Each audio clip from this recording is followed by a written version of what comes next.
Hello friends, welcome to Mila kitchen. இன்னைக்கு நம்ம மிலா கிச்சன்ல பார்க்க போறது என்னன்னா தேங்காய் சட்னி. ரொம்ப டிஃப்ரெண்டா சூப்பரா செய்ய போறோம். எப்படி செய்யலாம்னு பார்க்கலாம் வாங்க கிச்சனுக்கு.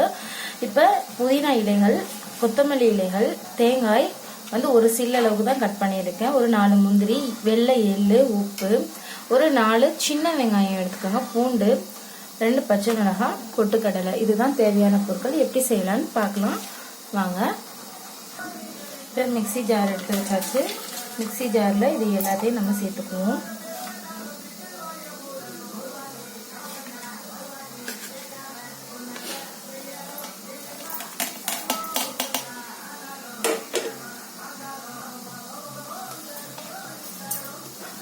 ரொம்ப டேஸ்டா இருக்கும். நம்ம செஞ்சு பாருங்க. அடுத்ததான் பொட்டுக்கடலை. அடுத்து நம்ம சேர்க்க போறது 4 சின்ன வெங்காயம், 2 பூண்டு, 2 பச்சை மிளகாய் சேர்த்துக்கோங்க. கொஞ்சமா தண்ணீர் சேர்த்து அரைச்சி எடுத்துக்கோங்க மிக்சி ஜார்ல. இப்போ நம்ம மாத்திக்கலாம் மிக்சி ஜார்ல அரைச்சது. இப்போ நம்ம கடுகு கருவேப்பிலை தாளிச்சிருக்கோம், அதை சேர்த்துக்கோங்க. இப்போ சுவையான சட்னி நமக்கு ரெடி ஆயிடுச்சு.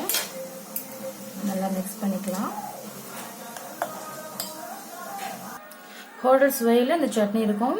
ரொம்ப டேஸ்டாகவும் இருக்கும். இந்த மாதிரி நீங்கள் செஞ்சு பாருங்கள். உங்கள் வீட்டில் இருக்க அனைவரையும் அசத்துக்கு அந்த மாதிரி சட்னி செஞ்சு. இந்த வீடியோ உங்களுக்கு பிடிச்சிருந்தா லைக் பண்ணுங்கள், ஷேர் பண்ணுங்கள். மறக்காமல் நம்ம சேனலை சப்ஸ்கிரைப் பண்ணுங்கள். ஆல் ஆப்ஷனை கிளிக் பண்ணுங்கள். வீடியோ வாட்ச் பண்ணுறதுக்கு தேங்க்யூ.